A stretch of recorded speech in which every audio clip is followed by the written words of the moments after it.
Hey, welcome to another episode of the Black Podcast. I'm your host, Rod, joined as always by my co-host, Karen. and we are live on a Monday night, right? Monday night. Yep. Ready to do some podcasting. That's right, y'all getting 2 days in a row. Feel like old times almost. Right. Except I'm on the third level of hell. We the official weapon of the show is The taser. an unofficial sport What a ball. and bullet ball extreme. And yeah, so you know, I'm in New York. You guys know how it is. Time for New York minute update. Um uh Number one, walking to work is getting easier and better. I'm getting more used to it. Yeah, Um I figured out you would. It's just I have to getting used to the distance and your routine and like you said, I know sometimes you get in your mind. I can get in my mind too sometimes because I mhm, I remember that I remember when I had to walk up there for the taping. I was 100% in my head because mhm. I know you was like a walk. I was like, what? you know, and then I was moving so fast. Um that I missed the turn, and then the maps thing had me all over the place. I was like, oh, this is a mess. And Yeah. I think that's why I Mhm. panicked when I got up there and fell out with that dude. I ain't really fall out with him, but I was letting him know, look, I am somebody. I don't walk my black ass all the way up here, nigga. You gonna let me up in this bitch? Yeah, it's definitely a mentality you have to get used to. I was talking to a guy who was born up here and today, and he was talking about how much he loves walking and just feels like being in the city and all this stuff. And um of course, I walk slow. I'm a southerner. Right. I'm bigger. And it takes like maybe 15 minutes for me to walk to work and back and stuff. 15 minutes each way. Mm-hmm. But it's a little over a mile and a half or something. It's like a little over a mile, like, and some change. And uh, and this weekend when I went to the movies, I walked all there and stuff. And the main thing is that the cold isn't really what bothers me that much if I have my clothes on and shit. Mm-hmm. But um it's just a matter of getting up and down. And then of course time is the essence, because between a full-time job and then trying to record the podcast and all that shit, sometimes it's like I can go walk to Target and get some stuff and come back, but then by the time I get here we won't be able to do the show.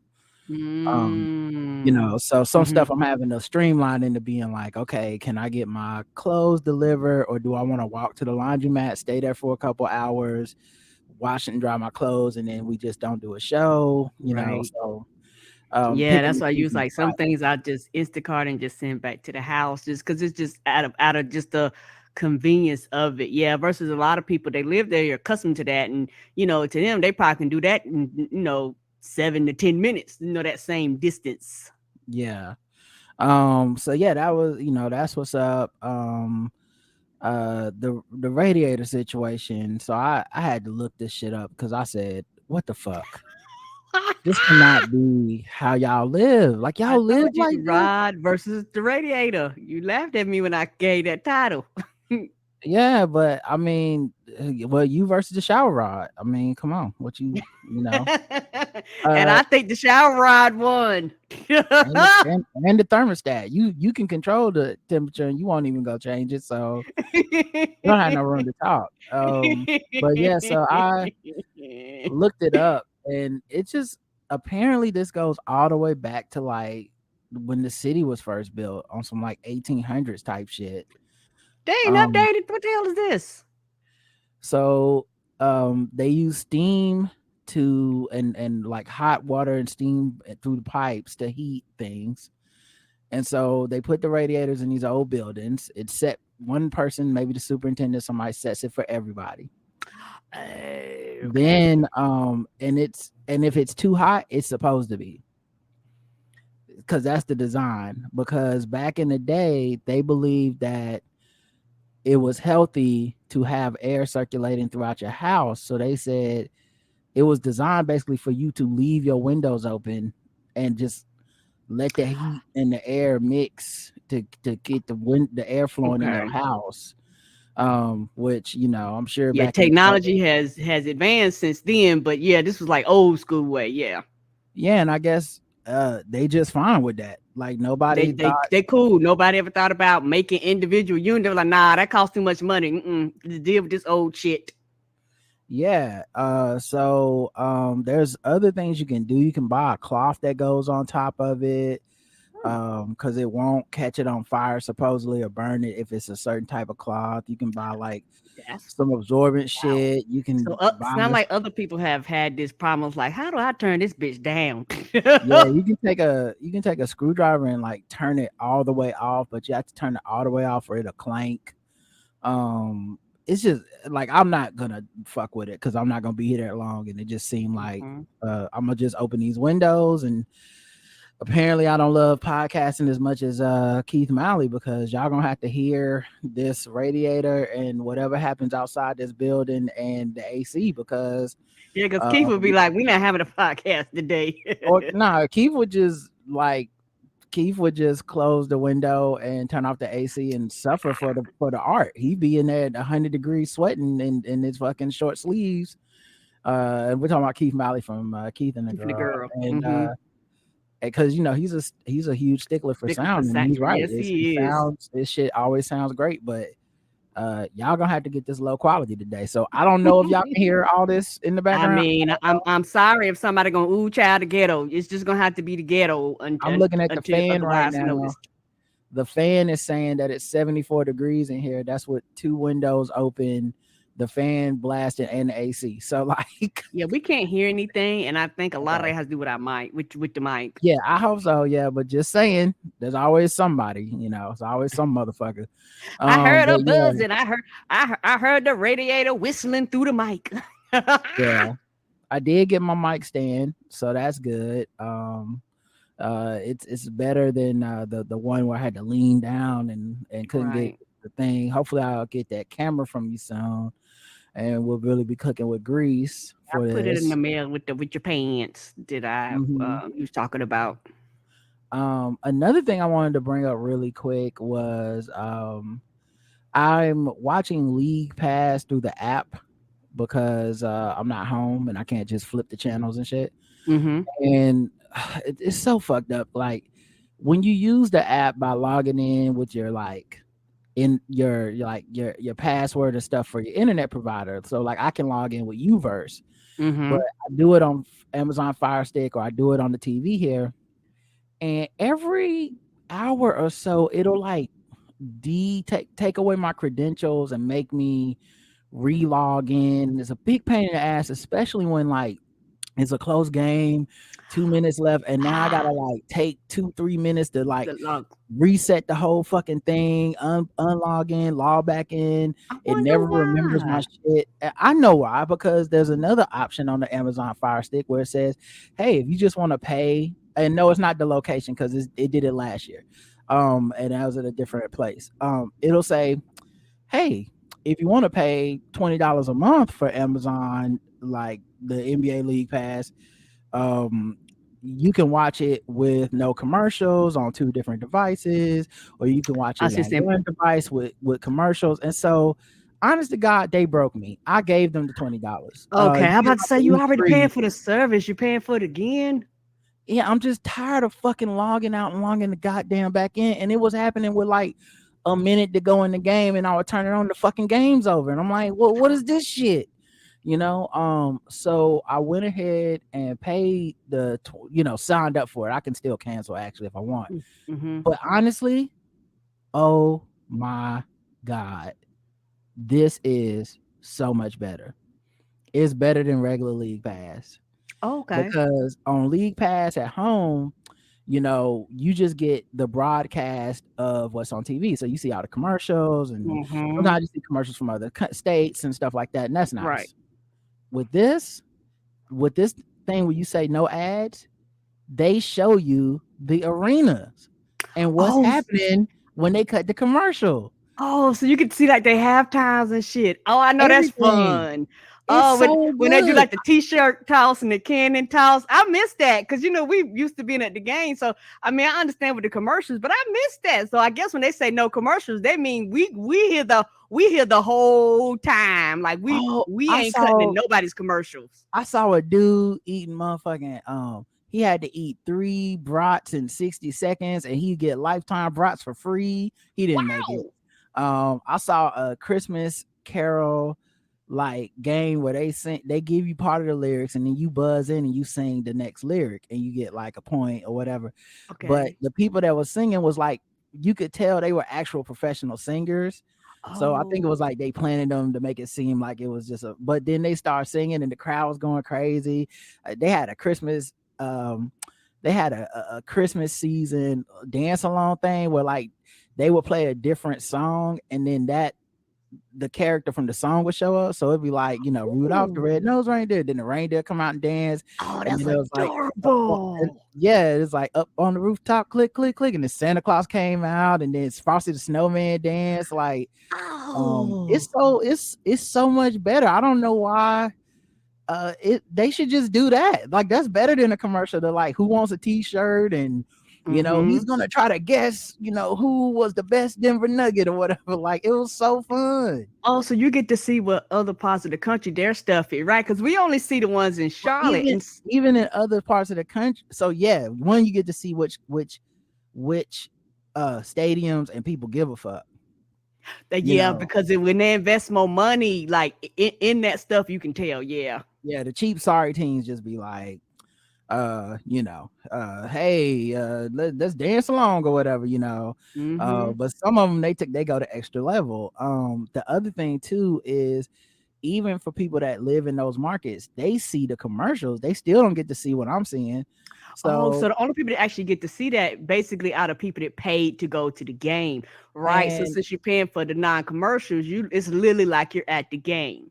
and for how much I watch NBA Yeah, basketball, you watch it a lot. Yeah, literally is I do paying too. for itself because Yeah. especially me being here, it's not like I'm out doing shit.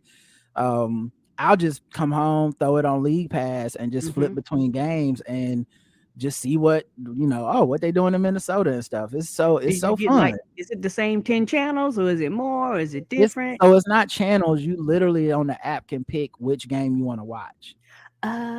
So you can Oh, go in there and be um like I can go on the Fire Stick and just be like, oh, Minnesota is playing Cleveland. Click on Minnesota versus Cleveland, watch that. If I want to change it, I just back out, go to a different game. Oh, okay. okay. Memphis is playing Dallas. Let me check out Memphis versus Dallas like that. Okay. So you just flip back and forth between the things. I see what you're saying. So it's not like it's on the TV, it's through an app. Yeah, it's through an app. It's through the Okay. Fire Stick. So yeah, man, Ah, it's fun. I really like that. okay. I If that's the case, definitely that's worth it. Because I was like, well, we already paying for the service, but that's not like what we get at the house. right. And of course it blocks what's in your local area. So I'm Right. not a Nets or a Knicks fan really. Right. So if I have to miss those games because I don't want to watch it on the local, that's fine. I'm not that. So like certain things, it's just like the other league pass. You still like if something's on ESPN, you can't watch it on the league pass, but you can watch it on TV if you want. Right. But yeah, oh, such a good app. That's not like fun. Well, then that's the case. That's worth it. I mean, it's only extra $20, which is a drop in the Yeah, bucket. I mean the way I look at it was like the convenience of not having to fucking log out and log back in. They know what they doing, but Yeah, they it got must be timed. It must be timed to just kick you out at the something. certain. It Yeah. feels random, but it just it's like when it happens, it's so inconvenient because like you can't just click a button and log back in. You gotta, and it's a controller, not a keyboard. You gotta like log back in every time, put your password and your email in every time. It's like, and then sometimes it'll say, even when you log back in, it'll be like not authorized. And so y'all have to turn it off and completely reset the Fire Stick and then go back in, wait for the internet to connect. It's just they know what they doing and they got me. Oh well. Right. Yeah, it's probably designed to do that. And because when you log in, they can pick up that you're not from that area too. So they, Mhm. it's one of them things are like, we're gonna make it so inconvenient that you just end up just pay for our shit and just constantly deal with being kicked out. Yeah, and then the last thing is like kind of a work thing. I turned in an outline today for something I'm writing, and once again the process has been kind of revamped and streamlined, and it's a lot more, at least so far it seems to be a lot more efficient and getting ahead of things. This thing isn't actually going to be done or quote unquote due probably until right before the Super Bowl. So that's over 2 months away basically. Hmm. So to get ahead of it and be working on it, feels good. But I was so tired from last week, and um I felt like I was all over the place with just, work and getting a handle on things, building a routine and stuff.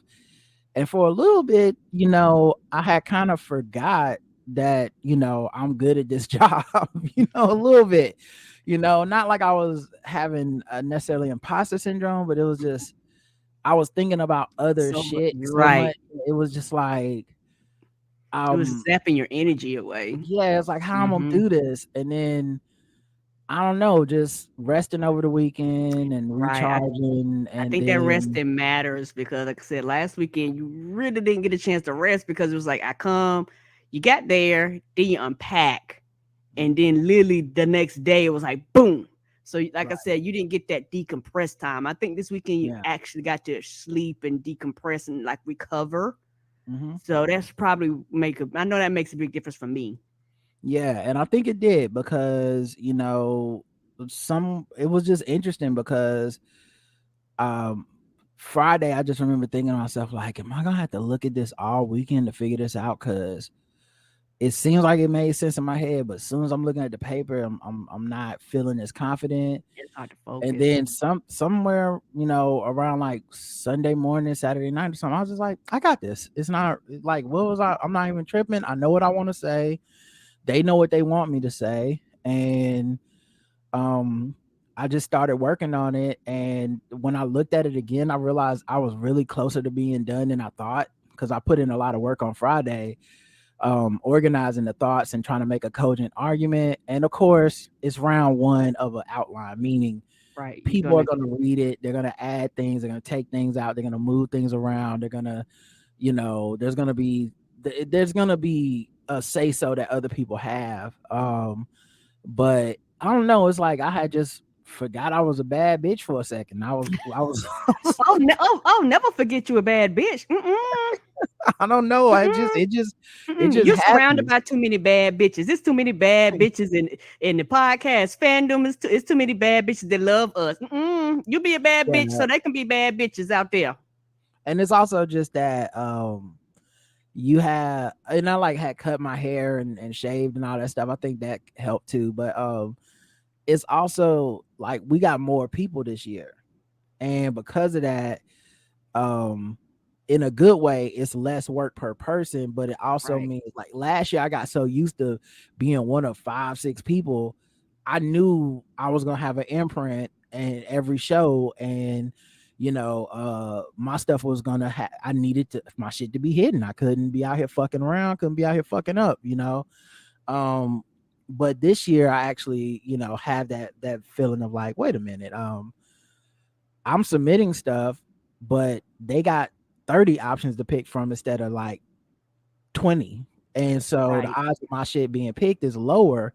Um, and you just have to check your ego at the door, because it's really just about doing, long as no one's coming to me saying I'm doing a bad job or I'm not being Correct. funny or whatever, I'm cool. Because the main thing for me is making sure everybody feels comfortable. And of course, everyone's got to have an imprint on the show, Mm-hmm. and especially Bomani. So by the end of the day, it's really just what we can do to set up Bomani to feel as comfortable as possible, to get out there and say the shit in his voice in a way that nobody else can say it. And that's really what it's about. It's not about us. But yeah, I don't know, for a second I had just had a moment where I was like, can I even do this? I don't know what to tell y'all. I don't know if y'all never had that feeling before, but I just I, had it for a yeah, I second. think It wasn't everybody. I think long. a lot of people go through that. Yeah.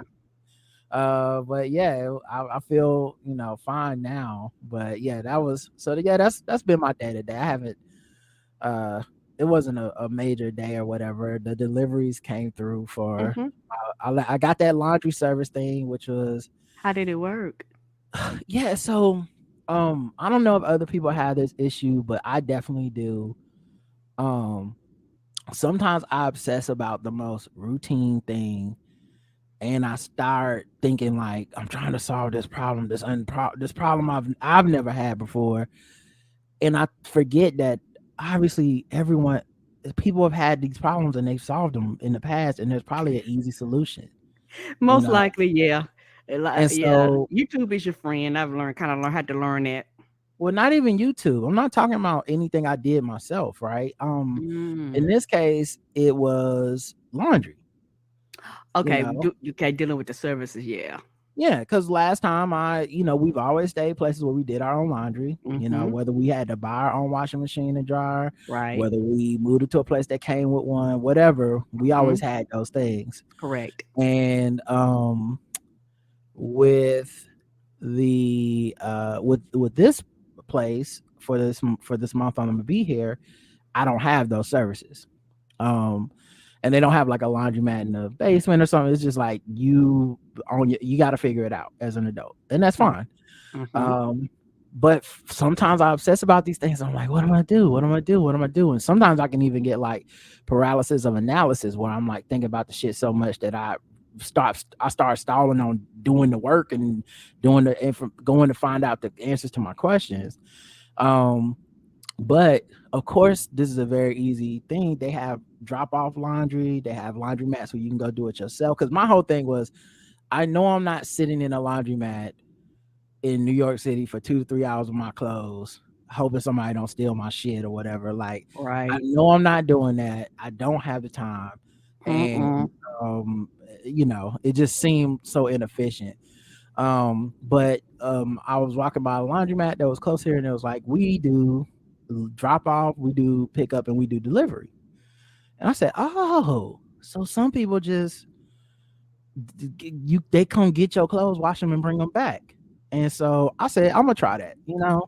So I just Googled, this service, and it was like, I think the minimum you can pay is basically $39, but your first order is like half of that or $10 off or some shit. Yeah, I won't say $20 off or something your first time. They give you a laundry bag, which I had one, but they bring you a different one. You can tell them to air dry it. So like, like how I like to air dry my shirt so they don't shrink. You Mm-hmm. can say, hey, air dry this. And they'll do it for you. And you schedule when to pick it up, and they schedule when to get it back. They send you a text. You can track them on the phone so you know how close they are. Mm. And so yeah, it was smooth. Like they came and got it Good. yesterday before we recorded. That's what we were waiting on to start recording. And then today I said when they drop it off, we can start recording. And they dropped it off, and I had them between 6 and 8, and I think he showed up at like 7 or something. So they were on time, courteous. I tipped them. I want to say like I forget the amount, probably Yeah, $10 or for the something. serve, yeah. And like the minimum is normally like $40. So and I did not give them a lot of clothes because I honestly was like, I hope this shit work. you know, Right. I Right. think, like they do it by pound, and I think I only gave them 8 pounds of clothes, which is like half of what you can give them for the minimum. So Right. next time I'll probably wait a little over a week before I give them anything else. But it Right. worked. It worked easily. So yeah, it was definitely cool. Okay, good. I'm glad that you like that and like the service, like you said, and it's convenient. And I could see for a lot of people, depending on the situation, it's probably better, like you say, more convenient, be it you don't have the ability to, or it's just inconvenience or whatever it may be. That's actually good. So if we ever in another part of the country or another city, you Hmm. do just start looking for the services. If we somewhere where we like, hey, ain't no laundromat here, we know we can find out where these services are. Yeah, it's just mainly Something I just wouldn't even that. have thought about. Yeah, it's just mainly that there's no thing that everybody hadn't had to deal with. And like I said, I know it's anxiety. I know that's what it is. I'm coping with it in healthy ways, um and all of that stuff. Trying to maintain and all that shit. But it really lessens the more that I take care of this stuff. Routine shit like where to take the trash out is stuff that my brain will be like, oh God, the trash. Where am I gonna take the trash? Oh, is it? Do you got to put it on the street? Do you got to put it in a curb? Do you got to put it in a? Where do they have a dumpster? Are they gonna find me? Do I have to put the recyclables in the clear one? Do I have to, And Right. I googled all that stuff. You can like go online and it tells you what your trash days are, and I hit up the Airbnb person and be like, where do I put it? And so as I get these routines down, I feel more and more free and more Hmm. able to do stuff. Right, and it doesn't tie up your thoughts and have your mind kind of bogged down, which actually that's funny allows you to do your work better. And you're at a place where you're very blessed and very privileged, where you're like, you know what, I can outsource certain things to make it Mhm. convenient, so I don't have to sit down and like, okay, now I gotta take 3 hours out of my day to do this. Now I gotta do that, and stuff like that. Yeah, Because like I said, even with the way we get paid and stuff, like I had to hit them up to make sure that I want to get paid through the LLC again and pay mm-hmm, myself. I want, like stuff like that.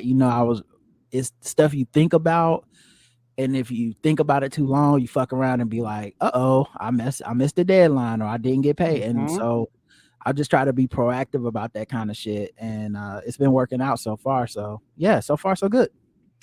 Yay, I'm glad. I'm glad that like you said, just because your mind can get to you, and even me sometimes my mind can get to me. And I know it's not the same, Mhm. but I know it's a lot of things. I can do a lot of things on my own and by myself, but there's a lot of things I just don't do because you normally just do them. So, Mhm. like for me, yes, I can go to the grocery store, but I know sometimes by the time I work all day and get everything situated, I'll be like, oh snap, I need to go pick. And it's not a lot of items. Why not to go pick up something? Like, you know what? I'm not going to go by myself at night to go pick up Mhm. shit. So I will just Instacart it. And sometimes it's funny, I will get in my own mind about, do I want to pay for the Instacart and it's only a few items? And the thing is, yes, because it's more convenient for me to just be in the safety, me be Yeah. here in the safety of the house than to have to get up, put clothes on, drive. And by the time I do all that, they could have been on went shopping and bought the shit here. Yeah, and I mean, look, we have the ability to pay for it. We have, and then between us working full time and doing the show, a lot of this shit is not necessarily just like laziness and shit. We're working, Right. and it's Yeah, that's the literally thing. Oh, like yeah, because is you this do the is shopping this or no during the show. day. Like I had some necessities that I needed for this place today, and it was funny because I tried to get them last night, but Instacart did some funky shit where like it was like, get your order by this time. And then when I put my order in, it was like, or the next day. And I was like, what the fuck that mean? I'm not gonna be here the next day all day. I won't be here till I get off of work. Right. And so I woke up in the morning and I get like a little alert like, hey, your order will be there at 11 o'clock or something. I said, I won't be here. So how they gonna get in? And like, so I had to, it was like, and I went to, and the whole night, by the way, I kept checking to be like, can I just reschedule this to a time when I'm going to be there? Can I Right. just schedule it? And it would be like, no, you can't reschedule it. No options, no options. And I said, oh, maybe you have to wait till the morning and then do it. And I tried it in the morning. It still said nothing. And then the first alert I got was your order will be there at 11. I said, no. And so I texted the shopper and said, hey, I'm not going to be here. Right. So, if you do that, like, like it just don't make sense. They say, oh no, just call them and they'll take care of it. And I did it like a chat online with customer service, and they Hmm. moved it to when I got off of work, Okay, and it so was they fine could they because obviously everyone's had that issue at some point before. I'm not the first nigga to invent that, what I'm saying, that because I I can't be home. Right, because I seen the thing where you can be like, it's a tab to go today, then it's a tab for tomorrow. Because Right. I can think some people must schedule them out like in advance. And I guess the Mhm. furthest, which makes sense, the furthest I think a day in advance is far enough for some shit like that. We can't have you, doing shit 10 days in advance. We don't know what the fuck's Yeah. gonna happen. Oh, and I did mean to say one more thing about my outline that I did was I asked the other writers to look at it, which Mm, sometimes with the writing stuff, I think people feel precious about their babies and they hmm. think in their mind they're gonna turn in like a perfect thing that will just be immutable and unchanged, and everyone will love it, and just be, it'll be sent in. And I don't subscribe to that.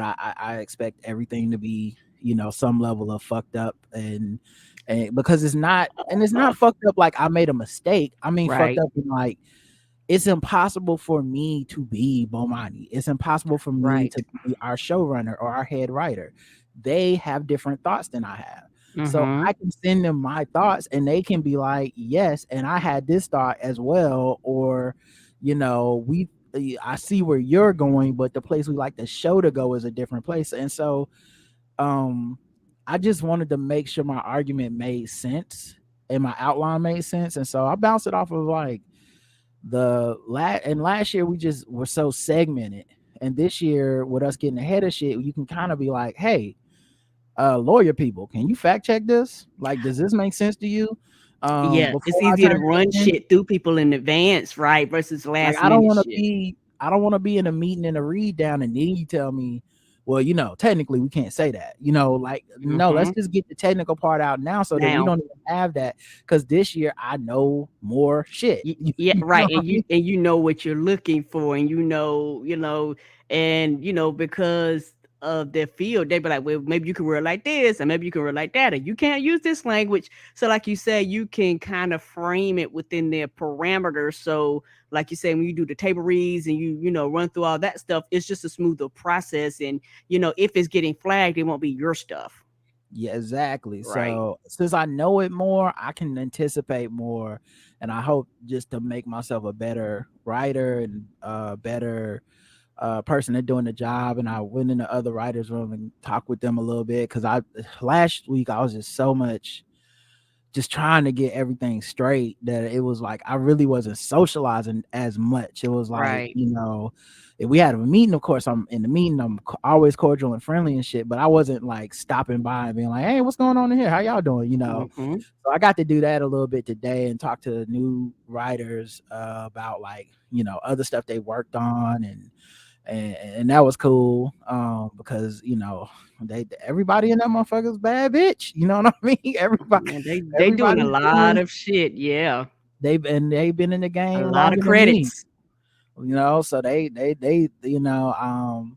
they got stuff that is like, I worked on the Colbert Report, I worked on Jesus and Mero, I worked on Full Frontal with Samantha B. Like everybody's got some shit, and it's just like dope to hear their stories, and I'm sure I'll get to know them better over the course of this 4 months. But yeah, it was, a really interesting it was a good day to for that stuff. How you been getting adjusted to your two crewmates? Oh yeah, well, I know Tommy from last year. Mm-hmm. So, me and Tommy get along great. Yeah, I That's a like good Tommy. dude. I like that And dude. he was one of the first people I said, can you look at my outline? Because he was an editor Yeah, for, I he's want to very say, like, thorough. yeah, for like some major publications. So I said, hey, he'll know. So if his Yeah, shit don't make sense, he like, and he's not yeah. mean. He's not Mm-mm. mean at all. Like he's very understanding and stuff. But like if it didn't make sense, he's very honest and would tell me. You know what I mean? It's like he wouldn't be like even if it's something where I feel adamantly the other way, he wouldn't just be like, oh well, that's his shit. I guess it's gonna be raggedy. Like so that was good. And then Elena, like I told you, she's extremely funny and stuff, but she's also just like really good um at like the helping to sharpen the arguments and stuff. And so she has some ideas about how to move things around in the outline, and I incorporated all that stuff into there and highlighted some of the issues that we're really gonna have to nail if this piece comes together. So yeah, it was everyone. I'm getting along with everybody. Um, but I got along with everybody last year. Mm-hmm. So, I didn't anticipate no problems, and hopefully won't be no Mm-mm. problems, because I'm definitely Yeah. not bringing no problems to work. I'm just gonna do my job and And try truck it to on get it back to the get it house. done. Yeah, no drama for me. So yeah, that was my day. Was there anything you wanted to bring up before we get into segments and shit? No pressure. I'm just asking, but I didn't want to be impolite. Oh, no, no, you good. Other than that, I've been trying to catch up on Chainsaw Man. Oh yeah, Um, I'm sure I'm behind you. I think I've only seen 2 or 3 episodes. How you enjoying that? I've been enjoying it, but I do not know what's up with this app because Crunchyroll. yes, with Crunchyroll app, because every time I can't just press go through, I have to kind of go back. And it's like, why can't I just press play from right here? It keep giving me First the of goddamn all, error message. these fucking apps where you can't segment it out to different people is, I don't know why every app isn't Ridiculous. like why doesn't every app has it like, hey, wife, husband, son, child, whatever, like Let me pay why for the are family we plan. why are we struggling? Not even family plan, just why are we struggling when you don't have multiple profiles? Netflix got it, Amazon got it, Paramount Plus got it, but Hulu got Crunchyroll, it. Funimation do not have it. And it's like, this is an easy fix because you can be in the same household and want to watch shit at different times. Just Right. make it easy. And yeah, the Crunchyroll app is just so not intuitive. Funimation Mm-mm. is better, but then they got bought by Crunchyroll, so who knows what that's gonna mean. But Right. yeah, Chainsaw Man, I basically just go. I think I'm using the one on Fire Stick because that's the other thing. Crunchyroll ain't even on the Samsung TV thing. You gotta like turn on an Which I Xbox don't or understand. PlayStation or something, and then the apps look different based on what you logged into to do it. It's just Mm-hmm. ghetto, the ghetto. Yeah, I'm like you. Just have different profiles. Like, I don't understand like that particular piece because it's like you're a goddamn streaming service. Obviously, a lot of people gonna have family members. I mean, even if you limit it to 3 or 4 people just to be able to log in, but it's one of them things where it's like if me and you want to watch the same thing, which we can when we're both here, we normally would have sat down and Yeah. watched it together. But with Mm-hmm. us being at 2 different locations, I want to watch it. I don't want to get a error message. I can't find it. I don't know where the fuck you last left off. Then I got to go down and back down and find the sub, the dub. You like, come on. Right. It's trash. I don't like it. Ah, the ghetto! The ghetto! Yeah. Ghetto! And I know Um, it's just that one too, because anything else I press play, it'd be like, yeah, bitch, we'll play it for you. I was like, oh, you doing this one because we're both trying to you know watch what, it. baby? You might need to try, because what you watching on the Xbox? Yes. Try the PlayStation. See if the Okay. PlayStation get the Crunchyroll on PlayStation work better. Just, I'm sorry, it's just I don't know, because that's the thing. The apps don't even all stay updated on all the different platforms and shit, and it's just a pain in the ass. But I do like Chainsaw Man, and Mm-hmm. oh my god, My Hero Academia right now. Oh my Nigga. god. Oh my god. Oh my god. Yes, because we watched like the last dubbed episode before you left, and at the end I was like, oh shit, didn't see that coming. And Yeah. then you told me that it was up to date. I was like, oh shit about to get me real. Yeah, like, So so I'm here we for it. Let's go. always, so they did put up the new episode. So we 2 episodes behind because we wait on the dub, not Right. the sub. Mm-hmm. But it's so good. Like last season, I'm not gonna lie, I wasn't feeling last season. I felt it was too much filler. It felt like a lot of just like character building and ability Yeah, building it and all this was. shit. And so I was, it was getting to that point where I was like, oh no, My Hero Academia about to turn into like that Naruto, time to get the cash shit. And so when the new season came out, I was not that geeked about it. Oh, I was like, are we about to get the same shit from last year where um it's gonna seem like we're gonna get a big ass fight and a lot of character building, but they about to be like, and here's Midoriya training for 6 episodes, and it's like, I don't. It's not that it don't matter, but I don't care as much about that versus him fighting these villains. But honestly, they delivered. They came yeah. back This is like the in the villain middle of the, arc. I was like, yeah. oh, we going to. And the thing is, they made me care about the villains. Like I'm talking about, like really care, like their motivations and you go, oh, I mean, because you know they people too, but it's one of them things where for some of the villains, they go, some of them are like, hey, this thing that y'all call the world turned this motherfucking back on me, and y'all niggas were there for me when I needed y'all the motherfucking most. So I'm going to burn this bitch down. I was like, oh, it's fucked up, but I understand. I Yeah. understand. My man Twice took that L, and I actually felt bad for Twice. I felt like he got betrayed. I said, damn, they got me feeling bad for the bad guys. Yes, I was like, oh, Paul Fang. I was like, oh, because he was so innocent. And he was looking Right. like, bro, like, what? Like, I don't understand. Oh, yes, that shit broke my heart. All right, let's get into a little bit of segments and stuff before we move on. It probably won't be as long as episode as usual, but we'll do a little stuff. Let's do some regular news. Hey,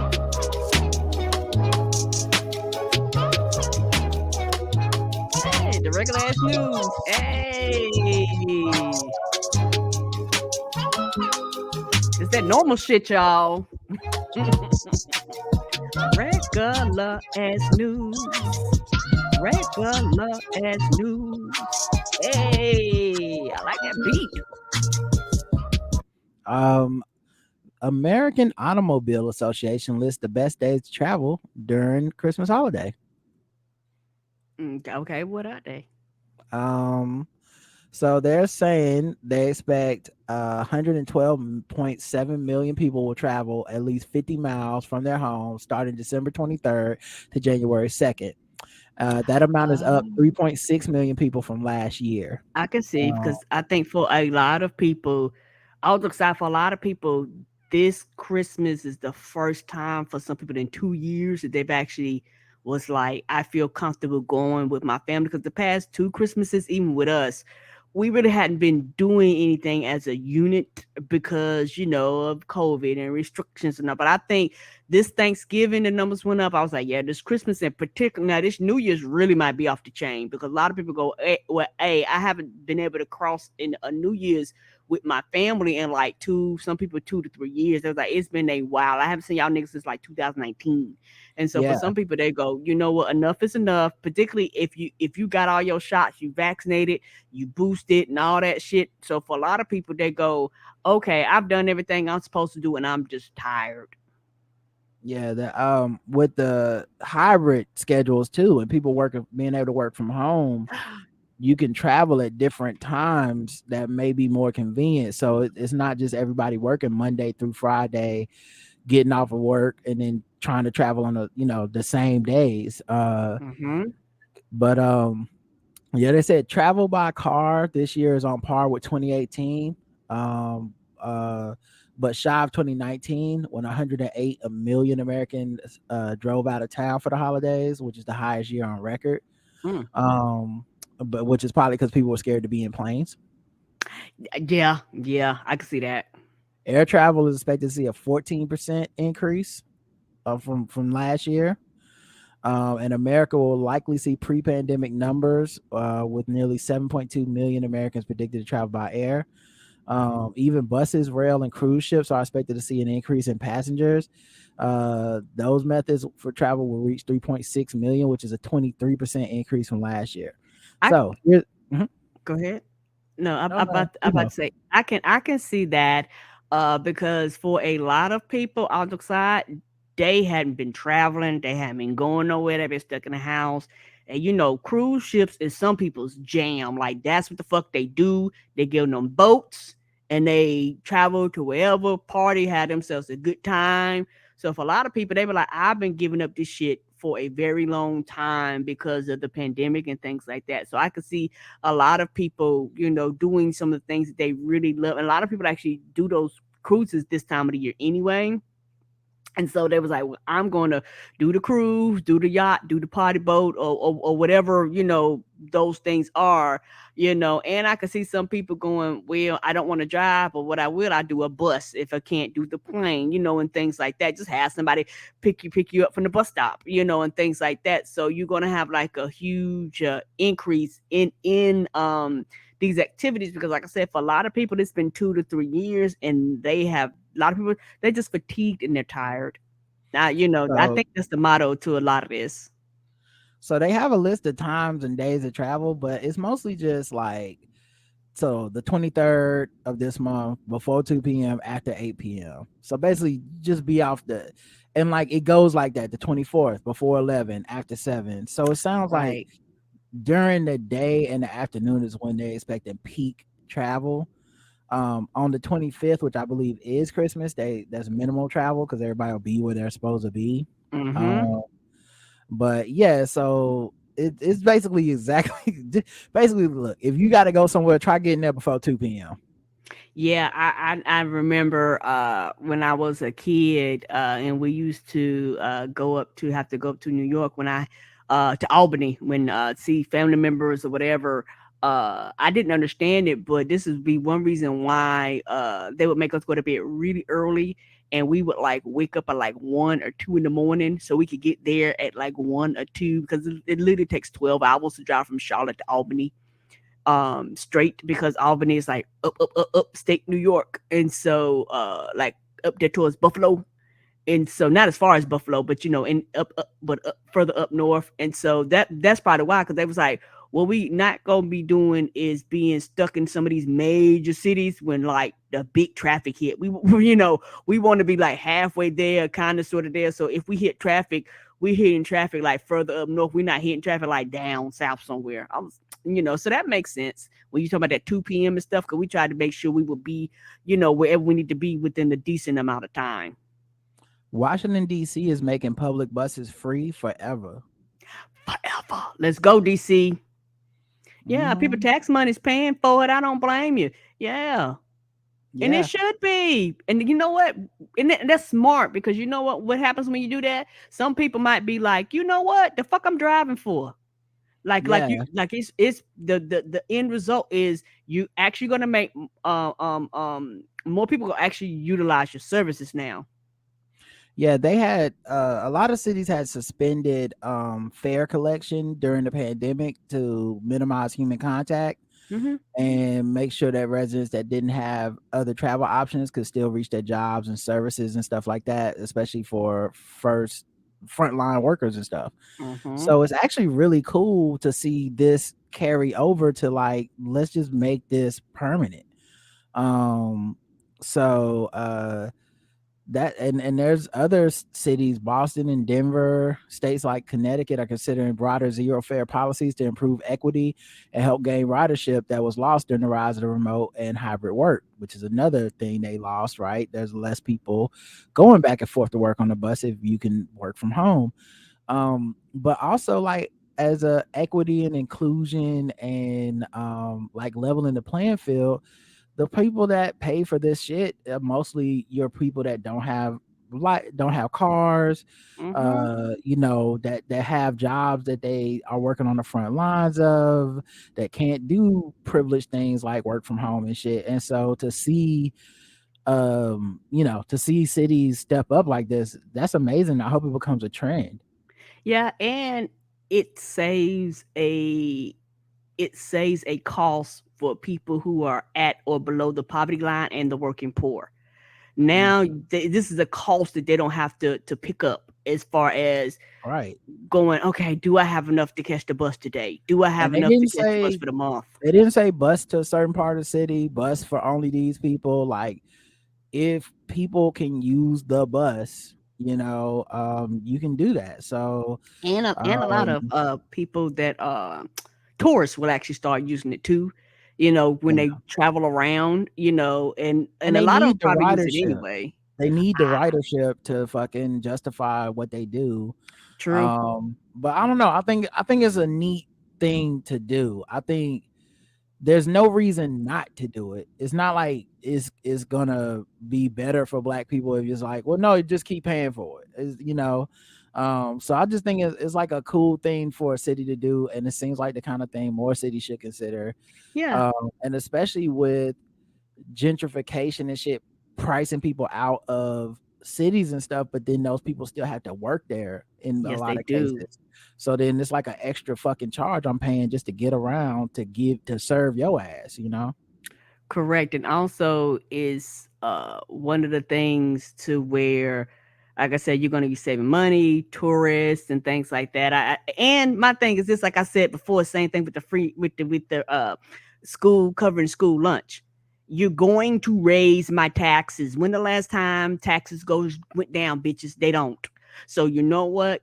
Go ahead and allow people to use these services, even if I use them or not. I know I have the option to use it. Take my money and allow people to be able to go back and forth to work without the cost. Disgraced R. Kelly manager is handed jail sentence for threatening to shoot up Manhattan Theater if they didn't stop screening the documentary accusing the singer of sex crimes. Yeah, long story short, this motherfucker, right, straight to jail. Donnell Russell is his name, and he will serve, I believe, 20 months for this. And it was so blatantly stupid. And and I'm Stupid. so glad he's 47 years old. He's due to turn himself in next year to serve his sentences in both cases simultaneously, which is interesting that isn't, that he's being given this much leeway and stuff. But ultimately, the thing for me is I wanted to see more people around R. Kelly go to jail because this man is a fucking illiterate. People did this work for Right. him. Yeah, he couldn't read and write. So it's like somebody had to organize this shit for him. Yeah, when you're putting him in jail, but you're not. The monster of R. Kelly is bigger than just one dude.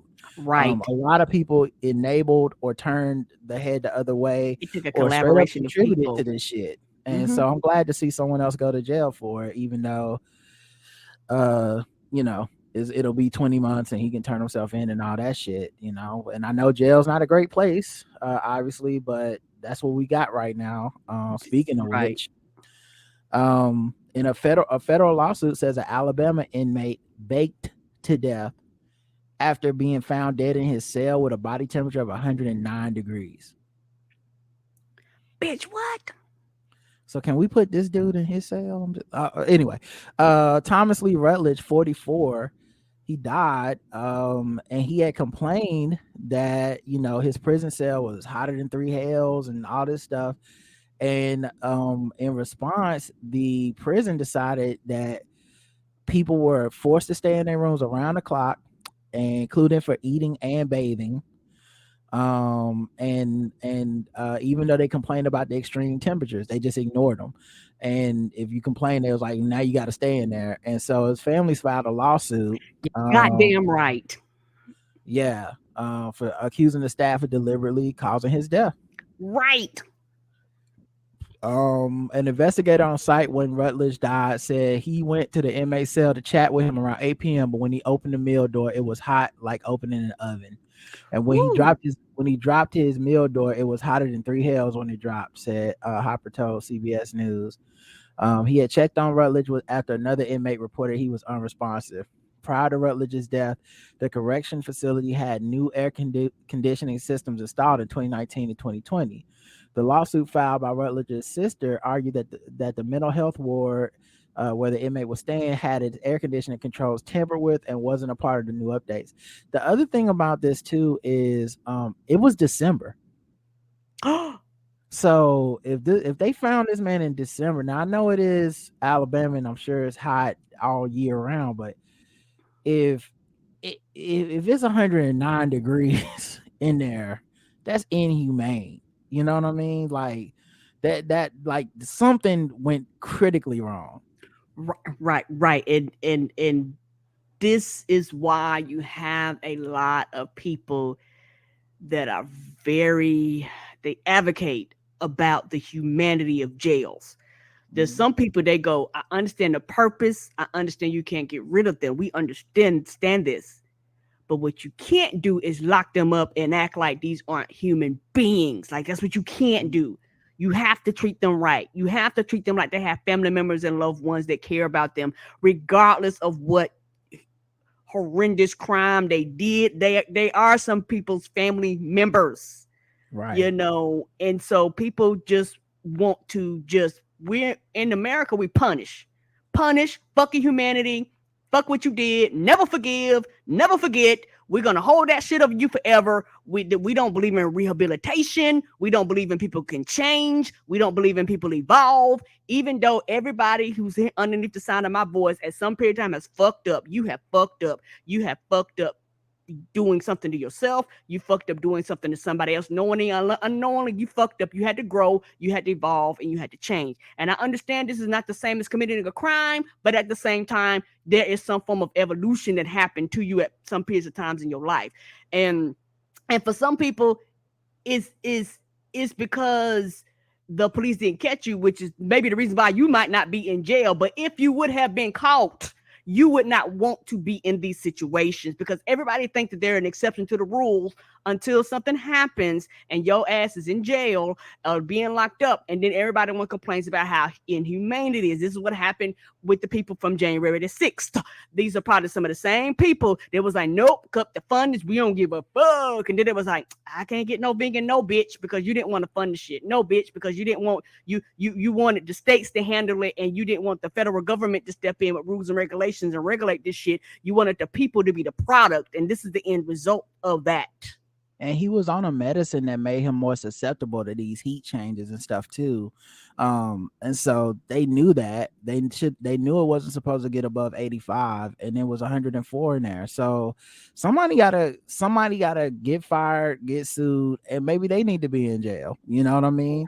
And then maybe that'll change the conditions, and you put some other motherfuckers in there that's like, oh, that's what 104 feel like. Right. And then they get out, and then they become advocates, because they were like, this happened to me and it can happen to you too. People get falsely accused of shit and arrested all of the time. Just because you're in jail sometimes, it don't mean you always committed a crime, but because we're like lock them up and throw away the key and act like, we just don't want them associated with society. Now, there are some people know you don't need to be a part of society, but you still need to be treated humane. Even if you did commit the crime, like, this is not what I'm for.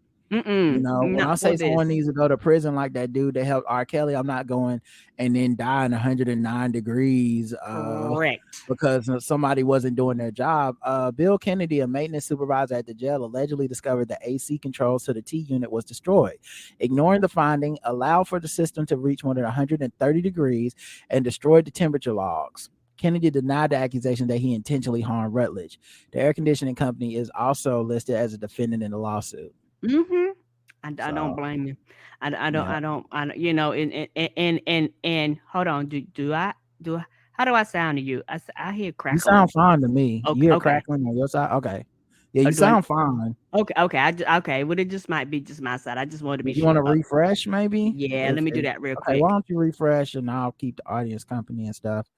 But yeah, it's extremely dangerous for the conditions at these prisons to be like this. And I think a lot of people look at folks that go to prison as like less than in society and not part of society, to the point where they don't care about the conditions they're in. If you ever had a loved one in these situations, like, they charge you to even like get on Skype and see their face for a little bit of time. Like, it's very monetized. And they're making money off of these people's bodies because it's straight up capitalism, the harshest kind. And in a state like Alabama, the majority of them people in there is black. So they don't give a fuck. No, and when you go back and you start finding out about the history of prisons and the way they were designed and shit like that, and it's literally the closest thing to slavery without quote unquote calling it slavery. They get paid close to nothing to work per hour, and shit like that. Like, it is not fun. And I didn't realize, like I said, I learned this not too long ago, and I didn't realize initially when prisons were first done, like the chain gangs and things like that, they actually had men and women all together, and women used to get raped and abused and all types of shit. Like, they didn't separate anybody out. So it's one of those things where the whole thing is about being abused. They feel like nobody cares about you and nobody loves you. And I think is they've done studies that say for a lot of people, to particularly for like nonviolent crimes and people that aren't there for a long time, they say things to actually prevent them from going back in is being in contact with their loved ones, being in contact with their children and their significant others and things like that. And these systems have done everything. Now a lot of times when people get arrested, depending on what they do, they'll ship them to other states. So it's almost impossible for people to go get to see them. They'll turn around. They'll a lot of, particularly with COVID, and some of them haven't lifted these restrictions. They'll go, well, you can't come, and a lot of them have never brought that back. So now they're in there. They can't see family. They can't see friends. They can't see loved one. Everything is quote unquote controlled. So it's one of those things where they purposely design it to keep people in these systems. The more educated people are, the more they can learn and things like that. And a lot of these places, people can get the education, people can learn how to read and learn how to write. What did they do? They stopped allowing people to give books. They stopped allowing people to do certain things that was actually for the edification of the people in there, because it's not the edification of the people. They actually don't care about them doing that. The goal is to keep you back because you are the product. I make X amount of dollars by the amount of people in here.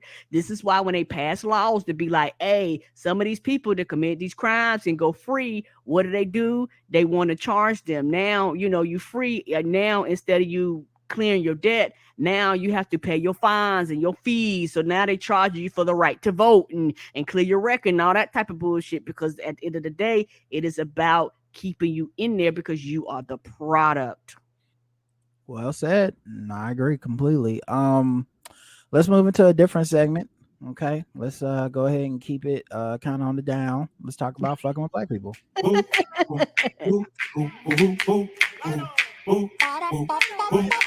Hey, we're just fucking with them people because they black.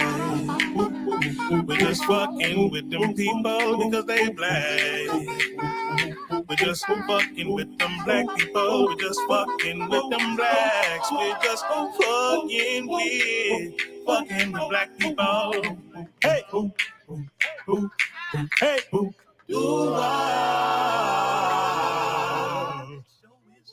Fucking with black people, the game we go around the globe, find different articles, and let you know how fucked with we are by what we're talking about.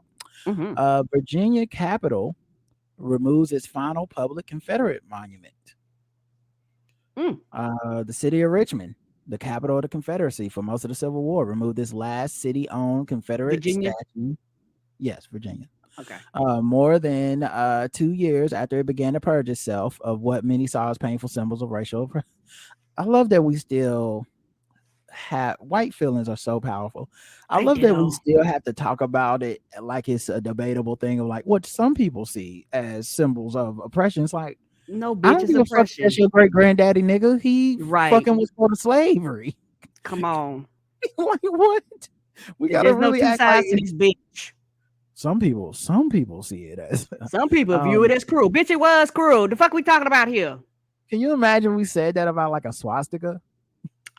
White people would have which some people see as a sign of oppression, the swastika. Anyway, it took just minutes for the free the statue of Confederate General A.P. Hill from its base before a crane using yellow straps looped under the statue's arms, lifted it onto the bed of truck tires on a flatbed truck. After the statue was removed, the crew got to work removing the base. Several dozen people, including neighbors, some of Hill's indirect descendants and supporters and opponents of the removal, stood in the closed intersection watching the crew work. I wish they just put a camera like they'd have in the zoo where you can just like watch the pandas and stuff, but on the people that was opposed to it as they had to watch it come down. I think I would have paid $5 to watch them, that was my granddaddy statue. I'm like, don't care. Cry. Don't cry care. About it. Yep. I want to see you be sad. Fuck you. Like, this the side you on? You picked the wrong side, player. But yeah, so 0 to 100, what do you give this? I give this a 50. The biggest reason why I give it a 50 is because it just takes so long. It's very frustrating. Who knows how many meetings they had to have, how many times they had to vote, how many times this shit came up and they kept voting this shit down. The only reason why sometimes things change is because of society pressure in the community. But a lot of times, if the community is predominantly white and nobody's complaining, they just keep the shit up. Like ain't nobody complaining. You like, well, it's probably Governor Blackface. It's probably Governor Blackface that got it taken down. And they got That's Glenn true. Youngkin in there now, and he wasn't able to repeal this shit. So I'm with it. I'm not fucking with it at all. If anything, the only thing I'm fucked with is I'm fucked with on behalf of the racist white people, you know, because I know When how did they racism against white people become okay? because I know that's how they feel. You know, That's how they feel. you think That when they reverse was taking racism it, a bitch, ain't it? when they was taking it down, It's upsetting me and my homegirl. They was upset. oh shit, I know they wouldn't want to see me out there. Okay, fuck you too, you fat bitch ass motherfucker. Now what? That's what they would have said when I rolled up smiling, talking about, hey, what's going on over here, y'all? I don't like that shit. For sure, bro. I don't like that shit. But yeah, so 0 for me. Fuck them people. Let's see what else we got. San Jose man allegedly shot an unarmed Black Airbnb guest who was walking to the grocery store. Yep, shot him. And he just looked like he wanted to shoot a nigga. Like, this is his picture. Like, he looked like he been shooting innocent black people since fucking In the Heat of the Night was on. Come on. He looked like he was one of the trial cases they were covering or some shit. Yeah, like but yeah, California Hot ass man, courtroom. I remember watching that shit. That price is right.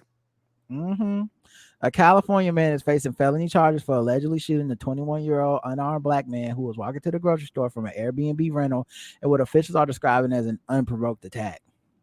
He had a panic attack of racism. The victim was crossing the street around 11:08 p.m.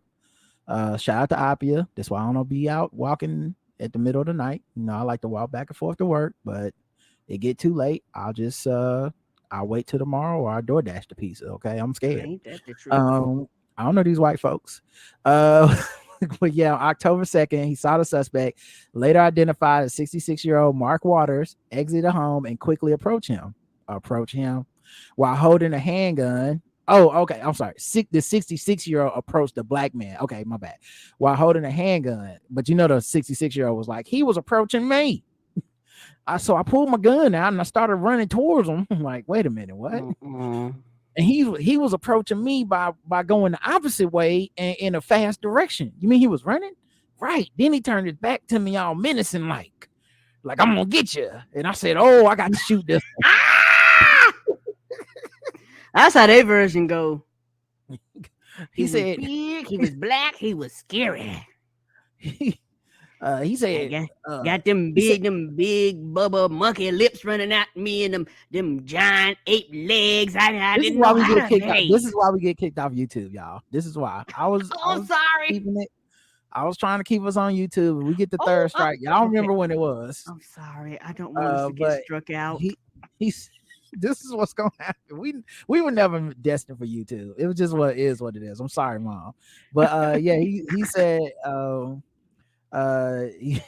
he turned his back to me, then he said all menacing like, please don't shoot me. And I said, oh, that's a trick, reverse psychology. But the victim tried to run away, but as his back was turned, Waters fired his weapon, striking the young man in the leg. Officers responded to the shooting, provided medical aid to the victim, who was transported to a local hospital with a non-life-threatening injury. Which I always think that turn of phrase is interesting, because do y'all know how much shit is fucked up and not life-threatening? Yeah, like we always say that like that's a good news, like it was a non-life-threatening injury. It's like you could blow someone's entire fucking hand off and it's not life-threatening, but you just fucked their life up. Yes. You guys would say a life-altering shooting because you get shot. Yeah. That motherfucker is life-altering. I don't know why that's how much life-altering is a better phrase for it. That's how much guns we got in America. We shoot so many people, we be like, it wasn't life-threatening. It's like, yeah, he'll be like, never, you ain't die, bitch. You be like, what? He'll never run again, and he'll need 3 years of surgeries and rehab in order to gain the ability to walk. It's like, yep, but non-life threatening. Today was a good day. But during a search of the home, they seized 8 firearms registered to this old man, along with ammunition and other items. Waters was arrested at the scene. However, as of Friday, he was no longer in custody because got to get him back on the streets. He was itching to shoot somebody. Whoops. I mean, but not he was itching to shoot somebody, but they put him back on the streets. He's not in custody. They didn't lock him up. It was like, oh, okay, well, no need for you to be up in jail. He was ultimately charged last month with felony assault with a semi-automatic firearm, resulting in great bodily injury and personal use of a firearm in connection with the shooting. He's due to be arraigned on charges in San Jose on Monday. Here's the thing. Thank God he didn't kill the dude, and the dude was able to be a witness for himself. Because who knows what his story would have been if he had got his way and killed the man. Yes, the whole purpose was to kill him. And that's why they don't like live victims. Because live victims can say what the fuck happened. Authorities are also investigating potential hate crime allegations, but officials declined to provide additional information of a possible motive for the shooting, saying the case is still under investigation. And of course, Airbnb condemned the attack and blah blah blah. So I don't know what the fuck the motivation could be. What other shoe could drop? He was actually gonna rob me or whatever the fuck. But it just seems like a lot of black people's fucking nightmare of just minding our business, trying to do some normal shit that everyone else gets to take for granted, and next thing you know, I'm a goddamn suspect. 0 to 100. Oh yeah, this is 100. Yeah, I don't want to be a hashtag. I don't want to be an advocate. I don't want to be none of that shit. I just want to live my life. That's 100 for me as well, because it reminds me of my Arbery. He was just jogging, and then next thing you know, he was dead because some white people decided he needed to go. All right, let's get into a little bit of lighter news. Let's do some white people news. Let me pull this up. Here we go. Boom. White people news. We're bringing egg salad to the barbecue. We might be problematic or a little bit dim. The sun's really harsh on our fragile pink skin. It's white people news. Oh shit! Let's perked up with what white people are talking about. Okay. There's all kinds of white stuff happening, and we need to know about it. Good Morning America host TJ Holmes and Amy Robach won't appear back on the screen together till after the New Year's. Oh, shit. New year, new them. Let's go. We got to let the steamy affair calm down over the holidays, and then we'll come back and try to regroup just in time to celebrate the new year with them. So I bet you the ratings for GMA3 went down. I don't know. I actually haven't heard anything about it. I would imagine they would have went up, to be honest. Oh, because they was there. But see, they took them off the air. What's the point of watching that? I'm saying what I mean. I think it would have went up because people want to tune in to see like the mess and the updates and what the replacement host it looked like and what they saying. So I think nothing sparks interest like some mess. Now the ratings would jump through the roof if they come back. Like okay, that, I'm with like you. That I'm episode gonna be at the top. But yeah, I think people messy, and even if you wasn't watching the show before, it's like I'm gonna check out a couple episodes, see how they gonna explain this shit. How you gonna explain this? Meanwhile, this is the interesting thing. They're keeping their distance amid the discovery of the affair and the backlash to it. So now they're not hanging out when we seen them all up in the videos and shit before. So maybe I don't know if it's just not playing well. They feel guilty. I don't know, but they not out there no more. They're not out in public. It might don't mean they might not be together. They just ain't like publicly, like somewhere where everybody can see them. Honestly, Karen, they're so famous. If they were hanging out in private, we'd know. Yeah, because the paparazzi and everybody follows them around so much. Yeah, okay, I'm with you now. Yeah, I imagine they just shut up in the house right now. It's apart probably, and that's probably why we like. If they went to the grocery store, we'd know right now. That's true. Yeah, they definitely using Instacart in the washing service. Yeah, yes, they are. Rihanna shares first look at her son with A$AP Rocky. So she put the baby out there. She finally revealed her and ASAP Rocky's sweet baby. The Love on the Brain singer, 34, gave fans a look at her 7-month-old son, who was in her very first TikTok video. So I don't know if y'all. You can said this see. is her very first TikTok video. And this is what she decided to do: put this little baby out here. Look at the little baby. And then look at that face. That's Rihanna's face. I don't right hear there. nothing. You can't. I'm not playing sound. Okay. I mean, it's just a baby. What y'all think the baby gonna sing? It's not gonna sing Umbrella. Oh no. I thought she was talking in the background or something. My bad. This is more of a visual thing, but I'll turn the volume on for y'all. Give me a second. You don't have to. My bad. No, it's fine. Maybe she said something cool. I just didn't even think it was that important, but maybe it is. Just give me a second to share it, and hopefully it won't get double audio and all that weird shit that we be getting. Oh wow.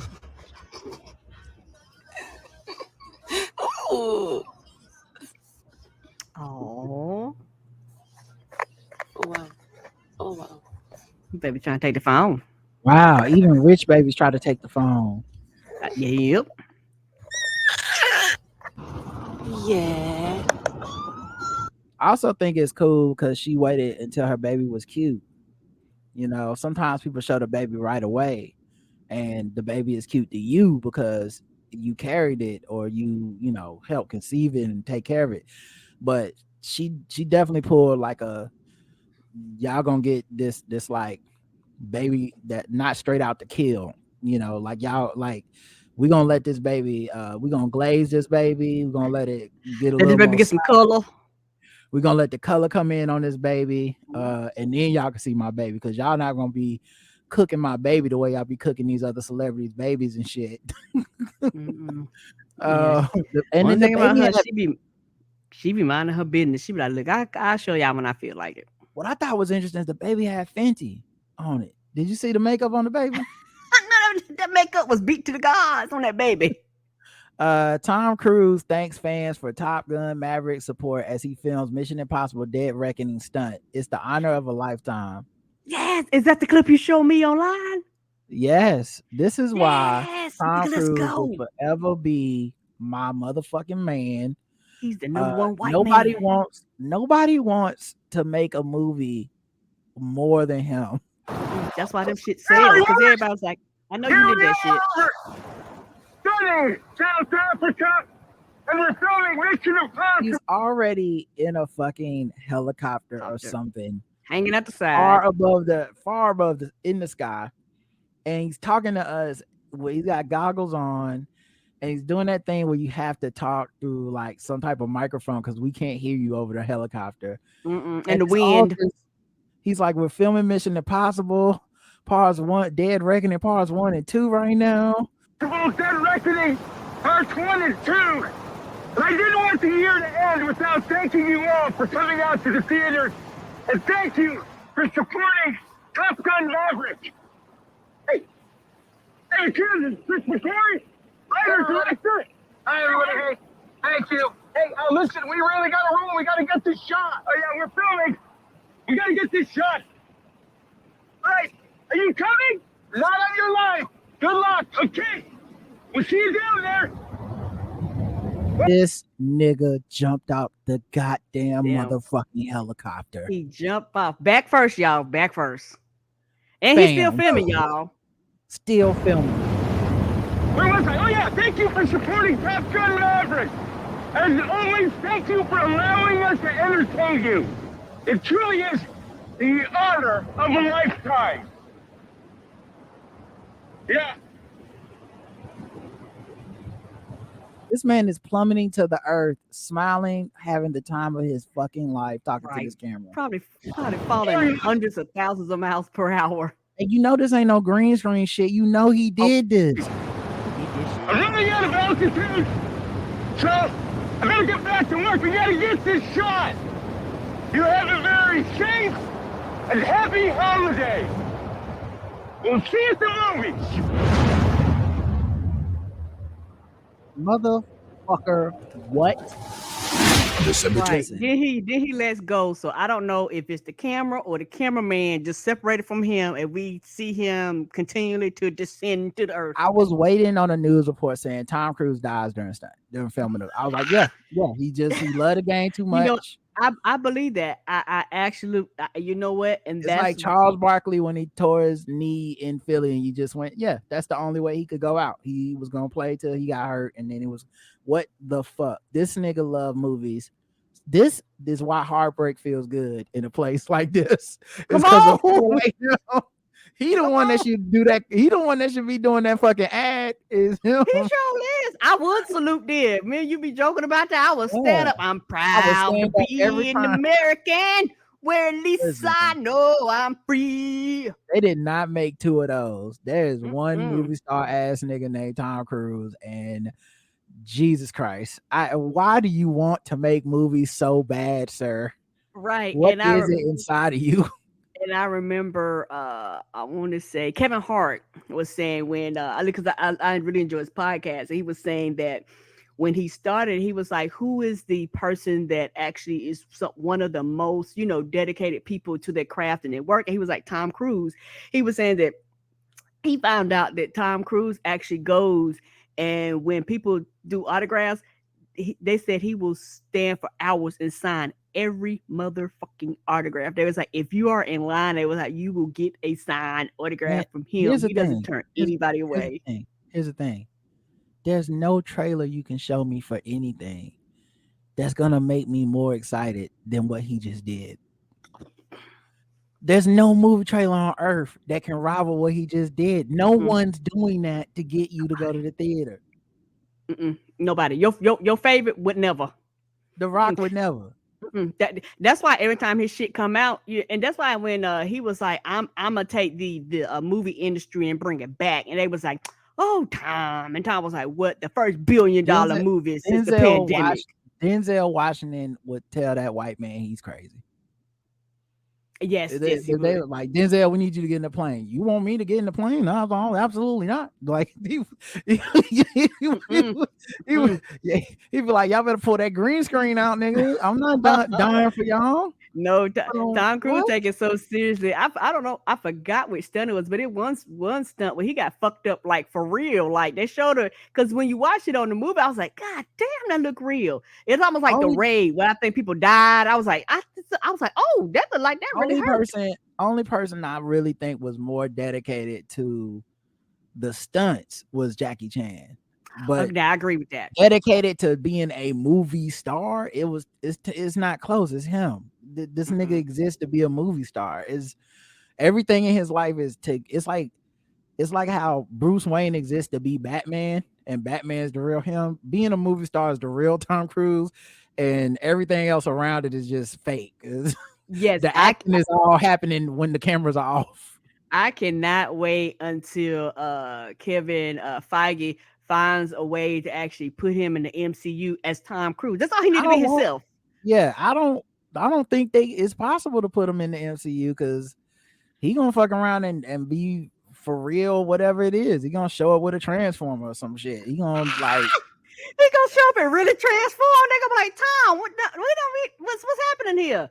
They gonna be like, yeah, we need for you to transport yourself from one planet to the next. He was like, oh, in real life, there's no Tom, green screen. No, I don't do green screens. No, I'm actually gonna be diving from the earth to the moon straight. Like somebody allowed this to happen. He gonna fuck up Marvel. I don't want him around it. He'll like, it's comfortable. They comfortable over there doing their thing in the green screen and shit. He gonna be like, but why we not? So we not really gonna jump out of this helicopter and land on top of the building and slap Thanos? Like, why is everybody got all these strings hooked up to him and shit? Why are we not just? I got a helicopter out back. We can go ahead and get this done in 15 minutes. Yes, what's gonna be funny? Here's a stunt double gonna come up. You're like, no, what is you doing here? I do my own stunt. They're like, Tom, no, I do my own stunts. Yeah, Ramsey D said, but Denzel is filming Equalizer 3. Yeah, he's filming Equalizer 3. Tom Cruise is Mission Impossible 12. Okay, this is like, it's not close. I love Denzel. Tom Cruise it ain't the same. Ethan Hawke That's who Tom Denzel Cruise will is. tell you to your motherfucking face, I'm not doing this. Like, and I respect it because I think Denzel is sane and would be like, jump out of a helicopter for what? They got stunt doubles that's not as valuable as me to do exactly that. Yes, So Tom Cruise is. kick the stunt double out. I want to do it. Yes, Tom Cruise is so dedicated. They was like, no, you cannot fly Air Force helicopter by yourself like that. We got to have a professional behind you, sir. He learned how to fly a helicopter for one of the Mission Impossibles. Like, he was like, bitch, I learned how to fly it myself. I was like, well, goddamn. Radio superstar Adam Carolla. Is that what we're referring to? I thought it was more of a podcast superstar, but he's dating sexy stand-up Crystal Denha after divorce. I know who he is. I don't know who she is. Who? Yeah, I'll show pictures and stuff. He is dating a new lady about 18 months after announcing his divorce. I didn't even know he got divorced. His split from his wife Lynette in May 2021 after nearly 19 years of marriage. But Insider says Carolla is seeing sexy stand-up comic Crystal Marie Denha. They've been together a few months now, said a source. According to a bio, Denha takes a lead from fellow comedy cutie Pete Davidson, who was famously described as having big dick energy and describes herself as having big titty energy. Okay. I don't think Pete described himself as that, but I feel you. I don't think, but that's what a lot of people are saying because people going, you big dick energy to me and big titty energy is a little different because like you can see the titties. Right. We know if you got big titties or not. Like big dick energy is like he may or may not have a big dick, but he acts like he got a big dick. Big titties, we like she got big titties. You know what I mean? You can't hide them. You don't go, not a surprise. I got my titties just grow twice as big today. Yeah, we didn't discover like a mystery and shit. We're like, oh yeah, right. She got. I mean, they can grow twice as big, but you have to have surgery. They don't like do it on their own. The daughter of Iraqi immigrants, 38-year-old Denha, has appeared as a special correspondent on Extra and acted in Jane the Virgin. She also says on her social media pages she's a volunteer EMT and speaks fluent Aramaic. Okay. And yes, she do got some big ass titties. So I mean that makes sense. And of course, Adam Carolla is a very rich 56-year-old man. So I'm sure this is par for the course. For you get divorced and then you pull a fine ass woman that's a lot younger than you, and that's just what they do. He announced the end of his marriage on his podcast 2 days before Mother's Day last year. We're going to start the show with some sad personal news. Lynette and I are getting divorced. Yeah, maybe Lynette had been listening to the show and was like, you know what, this man. This is not the man, like every listener of the show. This is not the man I knew 20 years ago. Oh, right. We're like, you have changed. I guarantee you that's what happened. Yeah, I'm not really surprised that he's dating a white girl, though. I feel like he kind of has talked himself into a corner on this one. But I was a little surprised at the type of white girl that he had pulled. I didn't know that he was into these. Okay, I thought he was a more of a quote unquote traditionalist, if you know what I'm saying. Yeah, that's not traditionalist. But he likes them a little curvy and a little brown, which like somebody said, that spicy white. Yeah, with his prerogative or whatever. Hog, PAWG, fat ass white girls. So that's what you into. That's what I'm talking about. What you like, bro? Yeah. I like fat ass white girls, the thick time, Ooh, the curvy types. Yeah. Those are my favorite. Okay. Yeah, that's what I'm talking about. Okay. That's up to you, buddy. Ice-T claims to be responsible for Amazon changing its dress code for delivery drivers. To what? Up an old, I'd say when you say change the dress code, like what do you? Okay, you give me a show. He pulled up an old tweet where he said, "This is from 2019, May 21st. Message to Amazon: now that you have regular people making your home deliveries, maybe they should wear a vest with Amazon delivery on it. I almost shot a motherfucker creeping up to my crib last night. Just saying." so they can identify themselves. Yeah, But because he's taking credit. I I don't. would I too. now.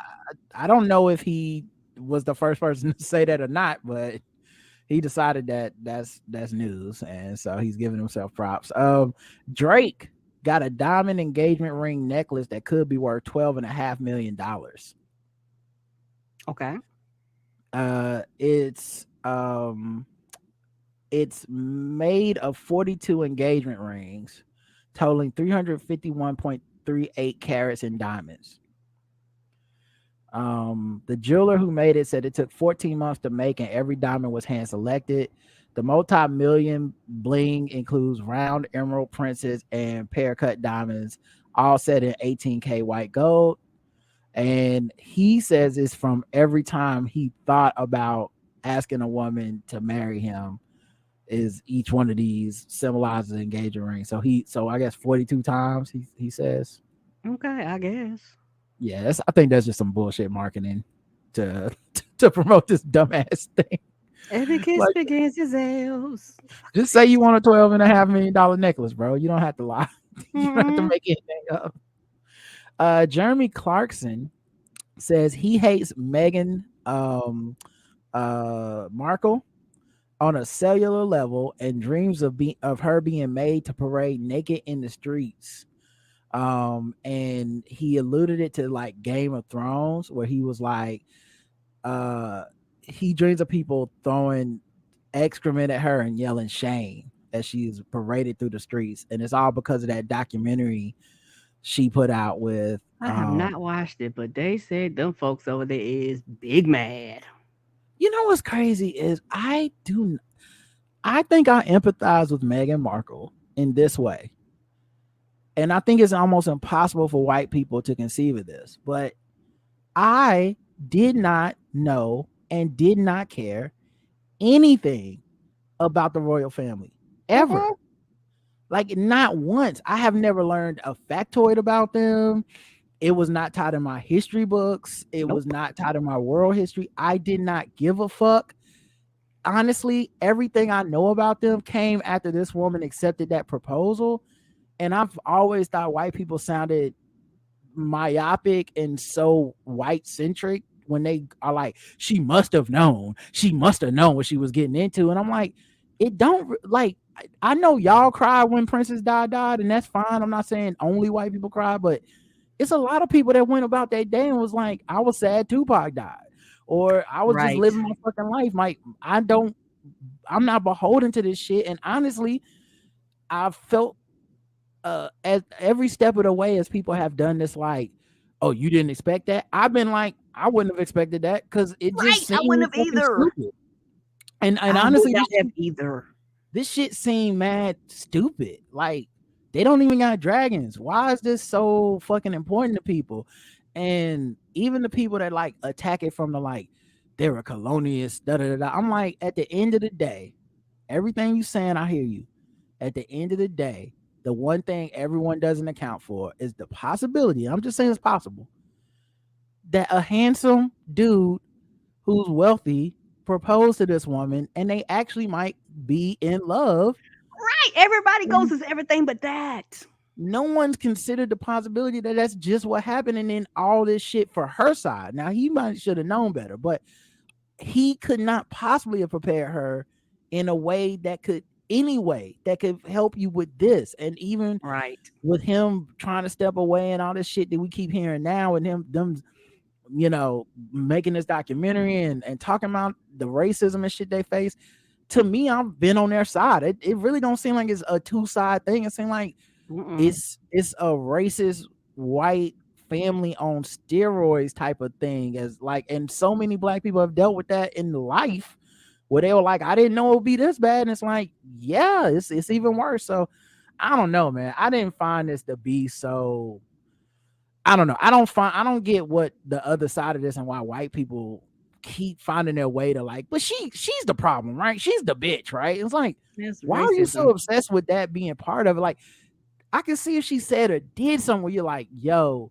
she knew she was foul. She was foul when she slapped the queen or some shit. She has been nothing but like especially dealing with the slings and arrow of racist ass people that have been attacking her from all sides. She's been really the picture of fucking like, let me keep it cute and not clap back. Like the stuff that they consider clapping back in their society over there is shit like, she didn't drink the right tea with the right spoon. Like clearly this Negro bitch needs to go back understand to all our uncle. customs. She's not from there. Yeah, so I don't know, man. It's been extremely weird to say. And when you have people they printed this, that means an editor saw it, somebody somewhere thought this was okay to put it, like it's just his opinion. And of course now he's apologizing and all this shit. You meant what you said. Nobody want to hear that. Right. And keep in mind, this is after she's making them aware of her side. Well, she kept a lot of this shit in, but when she's talking about like, yo, I felt suicidal because of this, your response is, fuck her. I want to see her drugged through the streets with shit thrown on her and people yelling, shame, shame. What? You know, he said he felt sorry for Prince Harry, who he said was a glove puppet. They are convinced this woman is like a weird, machinating, scheming, Machiavellian ass, you know, like just like gold digger that just got this innocent white man. He didn't know this black woman put this spell on him, and now look at him, poor Harry. Like, it is crazy, and I don't know. It just shows how easy it is to just like turn people on some shit. Like when white people just consider like our way is the only way. Of course. And the thing about racism is everywhere. It's maybe formatted in different ways. And some places in the country is more brutal than others. Some places in the world is more open than others. But no matter where you are, you know, you're going to be impacted by it in some way, shape, form, or fashion, you know. And like, I'm like you, I didn't grow up with it, didn't know nothing about it.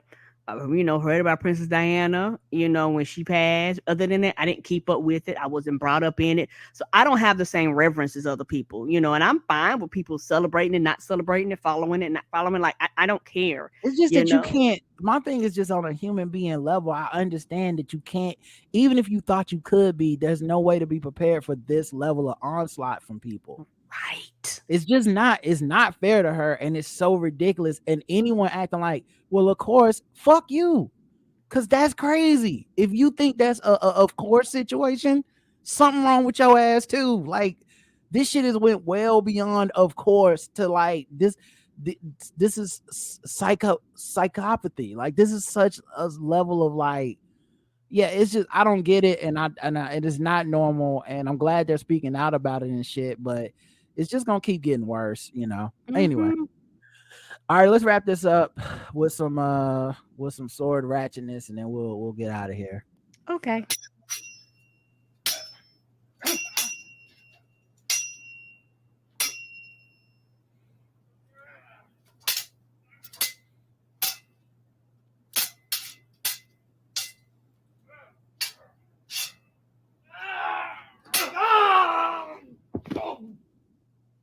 That's right, sword ratchetness time for us to talk about the scourge of swords and spread awareness to everybody that don't know better. Oklahoma City, the Moore Police Department released a video of officers deploying a stun gun at a samurai sword wielding man during a confrontation on Tuesday. Police say 2 officers responded to a report of a disturbance involving a man with a samurai sword. Shortly after arriving at the scene, police said the officers were confronted by the man who advanced towards them. In the video, the man could be heard telling the officers, "Shoot me, dude." The Moore Police Department will value the sanctity of every human life, police officials said on a Facebook post. The officer deployed his taser, and the man was taken into custody with minimal injuries. He was later booked in the Cleveland County Detention Center. While de-escalation tactics remain at the forefront of our minds, sometimes tense situations are so rapidly evolving, officers are forced to make split-second decisions with life-altering. That's it, I guess. Results. Anyway, was the end of was like you had met your max. They couldn't type past that point, and the box was filled. The sheriff got a text message. He had to go. He was like, "Oh, all right, y'all. That's our life altering. Y'all fill in the blanks." All right, y'all. That's it for this episode. Thanks for listening, everybody. We appreciate y'all. We'll talk to y'all soon. I think no matter what day we record, it'll be a feedback show the next one we do, because I think we piled up 4 regular episodes at this point. So Okay. even if we just record tomorrow or Thursday, it'll probably be a feedback show of some type, or it might not be till Saturday. Y'all talk to us, I'm in the works with a new sponsor, so we may do some extra episodes just to get that money, because that dollar make me holler. Honey boo boo child. All right, I love you, baby. I love you too, sexy. Mwah. Bye everybody, have a good one.